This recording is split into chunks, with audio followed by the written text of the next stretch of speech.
नमस्कार दोस्तों, होप आप लोगों की लेखपाल की तैयारी अच्छी चल रही होगी। तो ये हमारा लेखपाल सीरीज़ में दूसरा लेक्चर है। और पहले लेक्चर में हमने आयत और वर्ग का बेसिक कवर किया हुआ है, जिसका लिंक आपको डिस्क्रिप्शन वीडियो में मिल जाएगा। तो अगर आप बेसिक जानना चाहते हैं कि आयत और वर्ग हम कैसे बनाते हैं और इसके पीछे क्या कॉन्सेप्ट है, तो आप वहाँ पर जाके देख सकते हैं। तो आगे हम लोग स्टार्ट करते हैं। आज हम लोग क्या करेंगे कि आयत और वर्ग से रिलेटेड कुछ अच्छे क्वेश्चंस देखेंगे, जो आपको UP triple S C lower mains में या फिर लेखपाल के एग्ज़ाम में और यूपी ट्रिपल एस सी के जितने भी एग्ज़ाम्स होते हैं या एनटीपीसी फेज़ 2 या यूपीएसआई, इन सब एग्ज़ाम्स में देखने को मिल सकते हैं। तो दोस्तों स्टार्ट करते हैं। सबसे पहले हम थोड़ा रिवीजन करेंगे। तो आयत में बेसिकली क्या होता है कि आपको ए बी सी डी एक रेक्टेंगुलर क्लोज्ड, आपका एक क्लोज्ड आकृति होती है।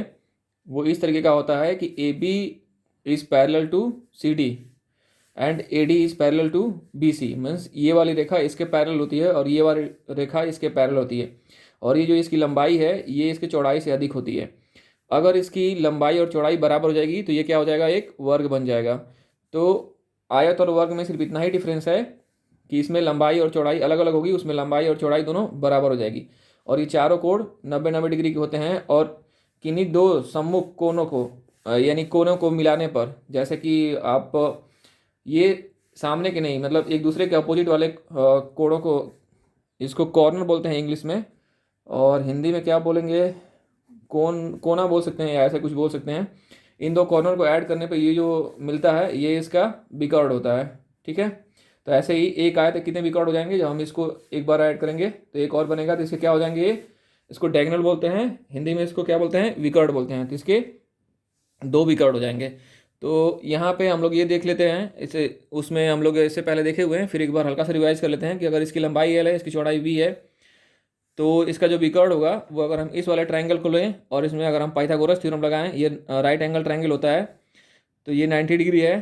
तो ये आधार हो गया, ये लंब हो गया, ये कर्ण हो गया। तो आधार का स्क्वायर प्लस लंब का स्क्वायर इक्वल टू कर्ण का स्क्वायर। तो जब इस वाला ट्रायंगल में हम पाइथागोरस थ्योरम लगाएंगे तो इसका जो विकर्ण की लंबाई है वो क्या आ जाएगी, root of L square plus B square. ठीक है। अब इसमें क्या करते हैं कि अगला आ जाता है कि इसका परिमाप। परिमाप मीन्स अगर हमारे पास एक आयत ए बी सी डी है, तो इसकी जो बाहरी भुजाएं है ना, इसके ऊपर अगर हम चल के जाएं ऐसे ऐसे करके पूरा एक कंप्लीट चक्कर लगाएं, तो जो दूरी हमने कवर की ना वो इसका परिमाप होता है, किसी भी आकृति का। चाहे और वो सर्किल हो, सर्किल को हम परिधि उसका बोल देते हैं, या फिर वर्ग हो, किसी में भी जो हम बाहर से ऐसे चल के जाएंगे तो ये जो पूरा डिस्टेंस कवर होगा इसको क्या बोलेंगे, इसको हम लोग परिमाप बोलते हैं। तो परिमाप इक्वल टू क्या हो जाएगा, A B plus B C plus C D plus D A. तो क्या हो जाएगा, 2 टाइम्स एल प्लस बी। और अगर इसका हमें क्षेत्रफल, क्षेत्रफल मतलब इस ये जो क्लोज्ड आकृति है, आयत है, इसके अंदर में कितना एरिया है। दोस्तों एरिया हम हमेशा वर्ग में लिखते हैं, जैसे वर्ग मीटर, वर्ग किलोमीटर, है ना, वर्ग फुट, वर्ग गज, इस तरीके से। तो दोस्तों जिसमें हमको लंबाई और चौड़ाई दी होगी, हमारा एरिया भी उसी में लिखा जाएगा। जैसे अगर हमारे पास लंबाई और चौड़ाई वर्ग सेंटीमीटर में दी हुई है तो एरिया कितना हो जाएगा, वर्ग सेंटीमीटर। अगर लंबाई और चौड़ाई मीटर में दी हुई है तो एरिया कितना हो जाएगा, वर्ग मीटर, है ना। अगर ऐसे ही लंबाई और चौड़ाई किलोमीटर में दी हुई है तो एरिया क्या हो जाएगा, वर्ग किलोमीटर। ठीक है। अब हम देखते हैं कि इसका जो क्षेत्रफल है वो एल इंटू बी कैसे आता है। वर्ग और यूनिट, यूनिट से मैंने लिख के छोड़ दिया है, इसका मतलब क्या हुआ कि आपको यूनिट वही लिखना होगा जो इसका लंबाई और चौड़ाई दिया होगा। तो हम क्या करते हैं कि फिर से यही वाला ट्रायंगल लेते हैं। तो आप देख रहे होंगे कि ये दोनों ट्रायंगल सिमिलर ट्रायंगल बन जाएंगे, तो दोनों सेम ही है। तो अगर हम एक का एरिया निकाल के और डबल कर दें तो ये पूरे पूरे रेक्टेंगल का एरिया निकल के आ जाएगा। तो हम क्या कर रहे हैं कि ये वाला ट्रायंगल ले रहे हैं फिर से डी बी सी। तो इसका बेस क्या है, ये 90 डिग्री है, राइट एंगल ट्रायंगल है, इसका बेस जो है एल है और हाइट कितनी है, बी है। तो अगर हम ट्रायंगल के एरिया वाला फॉर्मूला लगाएं, half into base into height, तो हमारे पास क्या मिल जाएगा, half into L into B. तो हमारे पास पूरा रेक्टेंगल का एरिया क्या हो जाएगा, 2 टाइम्स ऑफ ट्रायंगल का एरिया। तो 2 टाइप ऑफ ट्रायंगल्स करेंगे तो 2 into half into L into B, तो ये क्या हो जाएगा, एल इंटू बी।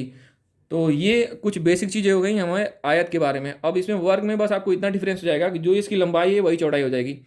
और आप जब विकर्ण का फार्मूला निकालिएगा तो 2√2l हो जाएगा, और परिमाप ऐसे ही निकालिएगा तो 4l हो जाएगा, क्षेत्रफल एल स्क्वायर हो जाएगा। उसको आप डिटेल में देखना है तो डिस्क्रिप्शन से जाके देख सकते हैं। तो हम आगे बढ़ते हैं, इससे रिलेटेड अब कुछ क्वेश्चंस को करेंगे। पिछले लेक्चर में हमने इससे रिलेटेड बेसिक्स क्वेश्चंस किया था, हम थोड़े से अपर लेवल के क्वेश्चंस को करते हैं जो आपको मेंस में आते हैं, आप किसी कोई भी एग्जाम लिखते हैं तो। तो दोस्तों पहले तो हमने क्वेश्चन किया था कि जो उसका लंबाई, चौड़ाई, क्षेत्रफल, परिमाप, ये चारों क्वांटिटी में से कोई एक दो क्वांटिटी दी रहेगी और फिर आपको दो क्वांटिटी निकालना होगा। तो उससे रिलेटेड क्वेश्चन मैंने पिछले वीडियो में कराया है। अब आगे हम बढ़ते हैं। तो अब इसमें क्या, इसमें पहला टाइप है, इसमें भी हम 5 टाइप ऑफ क्वेश्चन कवर करेंगे।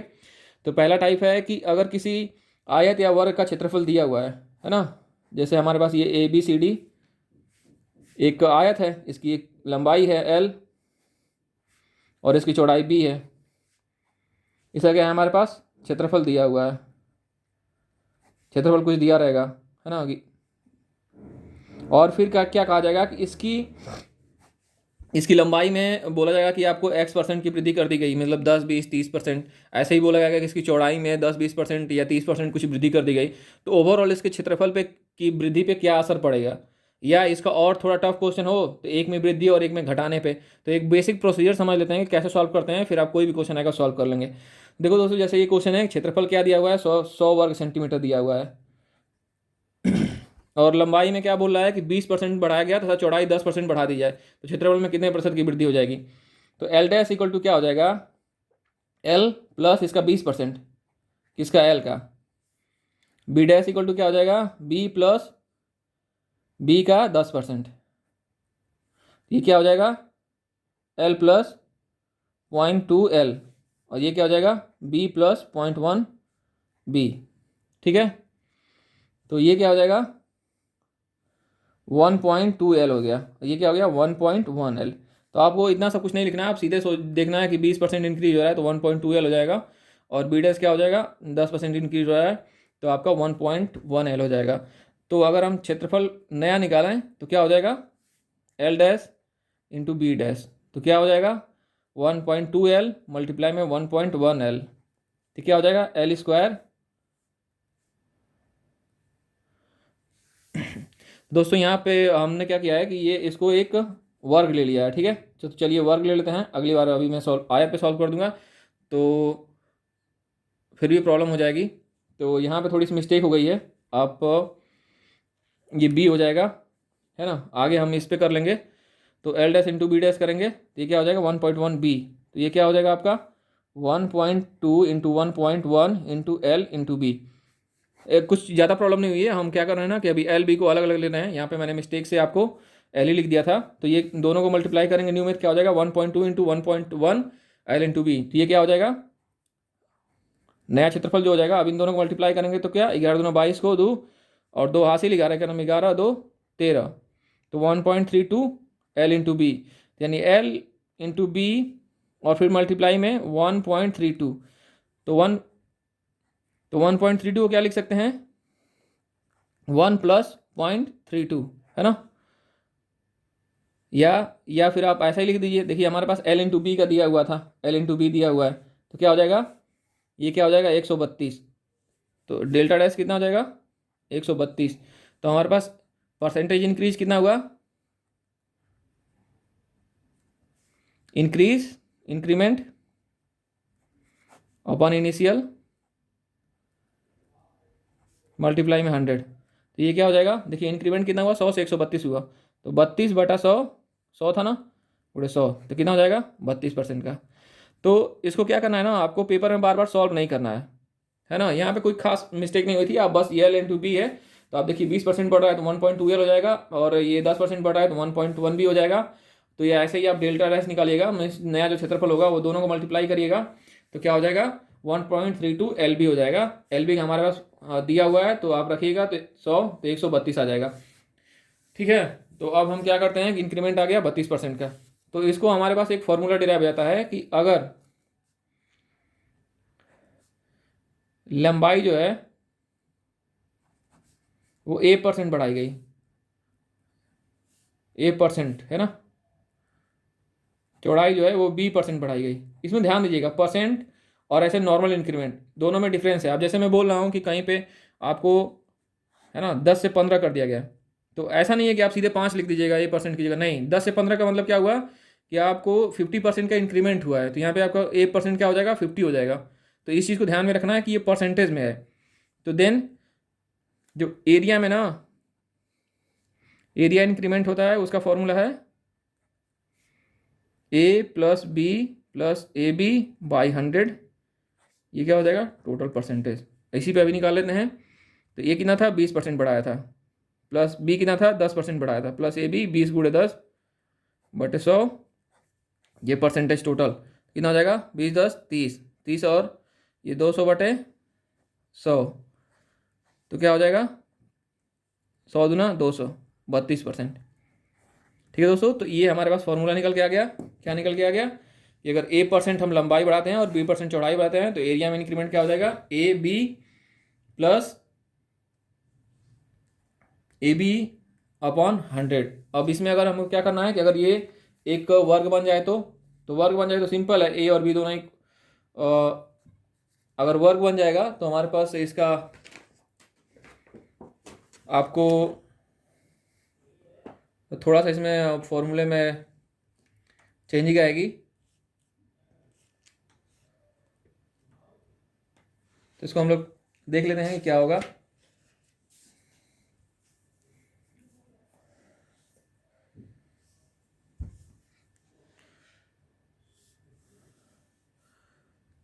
अगर वर्ग रहेगा तो फिर इसी हिसाब से हम कैलकुलेट कर लेंगे। बस ये आपको सिंपल समझना है कि अगर आपको एरिया अगर ऐसे निकालना है तो ऐसे हम कैलकुलेट करते हैं। कोई फिक्स ऐसा रूल नहीं बनाया जा सकता। बट अगर आप दोनों में यही परसेंट का अगर इंक्रीमेंट करते हैं, जैसे मान लीजिए कि इसमें a% रहे इसमें a% रहे, तो मैं सोच रहा था कि एक और फार्मूला बन जाएगा शॉर्ट फार्मूला, लेकिन हमारे पास नहीं बन पा रहा है। अब जैसे कि अगर दोनों ये a है ये b है, लेंथ विड्थ दिया हुआ है आपका, लेंथ और विड्थ दिया हुआ है, और अगर हम दोनों को सॉल्व करते हैं तो अगर दोनों इक्वल रहेगा तो हम यहाँ पे 2a plus A square by 100 लिख सकते हैं। तो इस तरीके से कुल मिला के हम सॉल्व करते हैं। ठीक है, पहले हम इंक्रीमेंट निकाल लेते हैं और फिर 100 पे इंक्रीमेंट देखते हैं। तो थोड़ा कैलकुलेटिव मिस्टेक हो गई, उसके लिए सॉरी। आगे बढ़ते हैं। तो अब दूसरा टाइप हम ये क्वेश्चन आता है हमारे पास कि आपका कोई आयत दिया रहेगा ABCD, ये क्या है ABCD कोई आयत है, और बोल देगा ना कि कोई आयताकार फील्ड है, उसके बीच में जैसे 200 मीटर लंबी 100 मीटर चौड़ी कोई फील्ड है, उसके बीच बीच में हम 2 मीटर का रास्ता निकाल रहे हैं। तो आप ये बताइए रास्ता निकालने से कितना एरिया घट जाएगा, इस तरीके का क्वेश्चन पूछेगा। तो अब जैसे मान लीजिए कि यहाँ पे हम दिया हुआ है, अब ये 20 मीटर लंबा है 20 मीटर चौड़ा है, और बीच में हम क्या है कि 2 मीटर का चौड़ा और दोनों तरफ से लंबाई और चौड़ाई में रास्ता निकाल रहे हैं। तो आपको क्या हो जाएगा ना कि आयत का क्षेत्रफल पहले निकाल लीजिए। ये क्या हो जाएगा लंबाई गुणे चौड़ाई, तो 20 गुणे 10 तो 200 वर्ग मीटर। अब क्या करिए ना कि दोनों रास्तों का क्षेत्रफल निकाल लीजिए। ठीक है, तो इन दोनों रास्तों का हमने क्या किया क्षेत्रफल निकाल लिया। तो ये क्या हो जाएगा इस वाले छोटे वाले रेक्टेंगल का क्षेत्रफल निकाल लीजिए। तो रास्ता क्षेत्रफल टोटल कितना हो जाएगा, देखिए इसका निकालिए। तो इसकी कितनी है, इसकी लंबाई तो उतनी ही रहेगी 20, चौड़ाई 2, तो 20 गुणे 2। इसका क्या हो जाएगा, इसका देखिए 2 मीटर ये है चौड़ा है, और ये भी लंबा कितना है 10 मीटर, तो प्लस 10 गुणे 2। तो अब एक चीज़ और ध्यान देने लायक है कि जो ये वाली आकृति है, ये वाली ये 2 बार आपको काउंट हुई, तो ये कितना हो जाएगा 2 मीटर लंबा है 2 मीटर चौड़ा है। तो इसे हम लोग क्या करेंगे घटा देंगे, 2 गुणे 2, तो ये आ जाएगा आपका 40 प्लस 20 माइनस 4, तो 60 माइनस 4, तो ये क्या हो जाएगा 56। तो देखिए 200 ये पूरा था और 56, तो ये जो बचा हुआ भाग है ये वाला ये वाला ये वाला और ये वाला है ना, तो ये बचे हुए भाग का क्षेत्रफल क्या हो जाएगा 200 माइनस 56, तो क्या हो जाएगा 154, सॉरी 144 वर्ग मीटर। तो ऐसा ही क्या करें कि अगर हम एक का निकालना हो तो 144 बटे 4 कर देंगे। ठीक है, अब इसमें हमें ये देखना आता है कि अब एक और क्वेश्चन इसमें पूछा जाता है कि इस रास्ते ने कितने परसेंट एरिया कवर कर लिया। देखिए हमारे पास रास्ता कितने का आ गया 56 का, तो परसेंटेज एरिया कवर्ड बाई रास्ता। तो ये कैसे निकालेंगे, तो रास्ते का क्षेत्रफल कितना हो गया हमारे पास 56 है ना, और टोटल कितना था 200, तो 200 में से 56 इसने कवर कर लिया है, तो वही परसेंटेज निकाल लीजिए, जो परसेंटेज आएगा वो कैलकुलेट कर लीजिए। ठीक है, तो ये क्वेश्चन आता है, तो इसमें ये सब चीज़ें पूछी जाती हैं। अब एक क्वेश्चन आता है कि हम जो है रास्ता वो चारों तरफ किनारे पे ही बना देते हैं, तो इसमें भी सिंपल है। तो जो अगर बीच में बचा हुआ क्षेत्रफल निकालना हो या फिर रास्ते का क्षेत्रफल निकालना हो और एक टोटल क्षेत्रफल, ये हमारे पास तीन चीज़ें हैं। तो जो बड़ा वाला है उसका 20 × 10 हो जाएगा। ये मैंने 20 10 इसलिए ले रखा है ताकि कैलकुलेट करने में आसानी हो। तो ये क्या हो जाएगा 200। और ऐसे ही हम इस रास्ते का निकालें तो देखिए रास्ते का निकालने के लिए ना एक चीज़ ध्यान देना होता है कि ऐसे ऐसे आप बढ़ा लीजिए आगे तक। आप रेक्टेंगल को आपको ध्यान में रखना होगा कि 2 बार काउंट ना हो। क्यों? अगर आप ऐसे करिएगा 2 बार काउंट हो जाएगा तो मिस्टेक हो जाएगी। तो आपको ध्यान में रखना है कि आप जो रेक्टेंगल ले रहे हैं उसको दोबारा काउंट ना करें। तो आप देख रहे होंगे ये और ये 2 रेक्टेंगल हो गया। तो रास्ते का क्या हो जाएगा, इन 2 रेक्टेंगल का और इन 2 रेक्टेंगल का। तो इस रेक्टेंगल को ध्यान से देखिए, ये कितना हो जाएगा, इसकी लंबाई कितनी हो जाएगी, लंबाई हो गई 20 मीटर। चौड़ाई कितनी हो गई, चौड़ाई, ये रास्ता 1 ही मीटर चौड़ा है ना, ये 1 मीटर हो गया। तो 20 × 1। और यही सिमिलर रेक्टेंगल नीचे है ये वाला, तो ये वाला क्या हो जाएगा 20 × 1 प्लस 20 × 1 और प्लस, अब इस वाले रेक्टेंगल को देखिए, ये जो छोटा वाला है ये वाला। तो इसमें क्या है कि 1 मीटर इधर निकल गया, 1 मीटर इधर निकल गया। तो ये कितना बचा, ये आपका 8 बचा। और ये कितना है, 1 है। तो 8 × 1 और ये भी कितना हो जाएगा वैसे ही 8 × 1। देखिए कितना हो जाएगा 40 + 16, ये क्या हो जाएगा 56। अब संयोगवश ये 56 ही आ रहा है। तो इससे एक चीज़ और देख सकते हैं कि अगर हम बीच में डबल काटें या किनारे पे एक ले जाएं तो दोनों में सिमिलर चेंज पड़ता है। क्या, बीच में अगर हम डबल लेंथ का निकालें और उसका हाफ लेंथ का साइड पे निकाल दें तो दोनों बराबर एरिया खाता है। तो ये 56 हो गया। तो बचा हुआ कितना हो जाएगा, वही सिंपल है, 200 में से 56 घटा दीजिए, क्या हो जाएगा 144। तो ये होता है कुछ आपका ये तकरीबन आप पहले लेक्चर से जाइएगा तो हम ये 5वां तरीके का क्वेश्चन कर रहे हैं। ठीक है, अब अगला हमारे पास क्वेश्चन आता है कि हमारे पास कोई रेक्टेंगल होगा या वर्ग होगा, है ना, आयत होगा या स्क्वायर होगा, वर्ग होगा। और क्या बोलेगा, इसकी जो परिधि है उसी के बराबर परिधि का एक कोई वृत्त बनाया जा रहा है। तो दोनों के क्षेत्रफल में अनुपात पूछ लेगा या दोनों का क्षेत्रफल कैसे निकालेंगे, कोरिलेट करेंगे, वो पूछ लेगा। तो सपोज कि हमारे पास ये वर्ग है, ए है, लंबाई चौड़ाई ए है। वर्ग पे देखते हैं, कैलकुलेट करने में आसानी होगी। तो देखिए इसका क्या हो गया, इसका परिमाप 2a हो गया। ये दे दिया रहेगा कि आपको कि ये 10 मीटर लंबा चौड़ा आपका एक वर्ग है और उसी के परिमाप के बराबर की परिधि का एक वृत्त बनाया जा रहा है। तो वृत्त का क्षेत्रफल ज्ञात कीजिए। तो परिमाप आपका 2a हो गया। अब ये परिधि इसका सेम है, तो ये क्या हो जाएगा, इक्वल टू वृत्त की परिधि।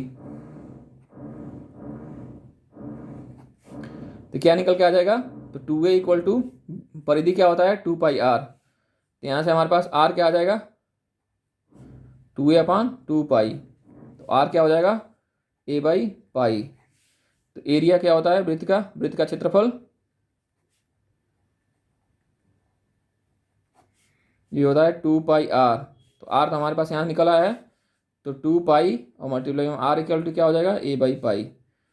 तो पाई से पाई कैंसिल, तो वृत्त का क्षेत्रफल क्या हो जाएगा 2a।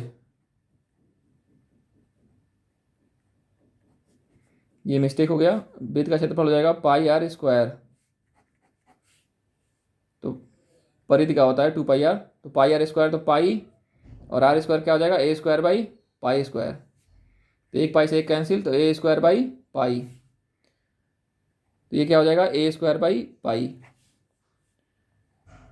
मैं क्षेत्रफल लिखते समय परिधि के बारे में सोचने लगा था कि इसको बता दूं, इस वजह से ऐसा हुआ। तो वृत्त का क्षेत्रफल क्या हो जाएगा a²/π।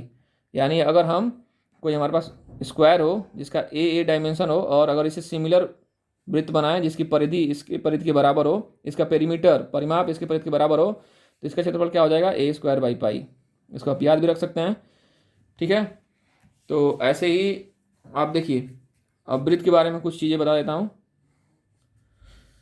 यहाँ पे कुछ नहीं है, जो वृत्त का क्षेत्रफल है उसका फॉर्मूला πr² होता है। मैंने गलती से 2πr लिखा था। 2πr वृत्त की परिधि होती है। तो परिधि आपको, इसमें वृत्त के बारे में आपको बस बेसिक 3 चीज़ें ध्यान रखनी है। ये इसकी रेडियस होती है r, ये उसका सेंटर होता है। सेंटर से किसी भी तरफ कहीं पे भी जाइएगा इसकी परिधि पे तो ये r ही होता है डिस्टेंस। ठीक है, तो इसका जो है परिधि का फॉर्मूला होता है 2πr और क्षेत्रफल होता है πr²। और ये पूरा पूरा क्या 360 डिग्री कवर करता है।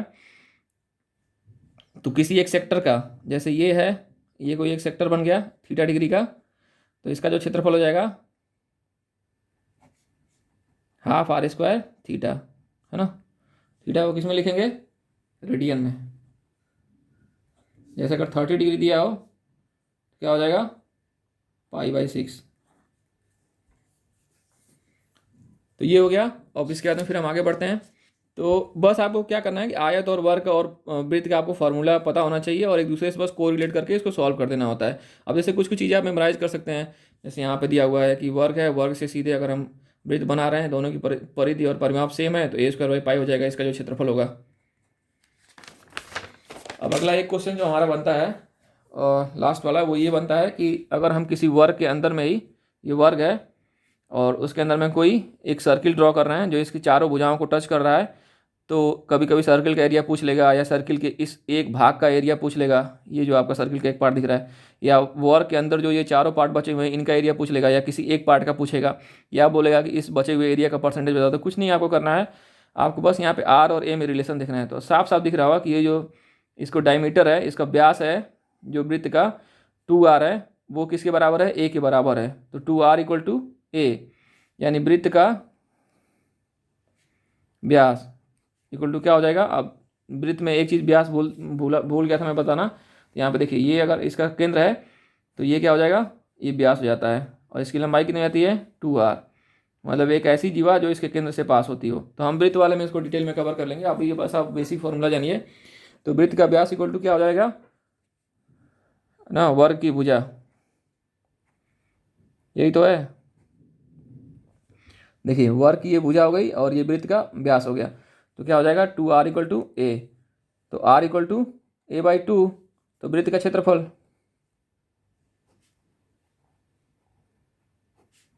ये क्या हो जाएगा, πr² होता है। तो पाई और r की जगह a/2 का होल स्क्वायर, तो πa²/4, खत्म। अब वर्ग का क्षेत्रफल,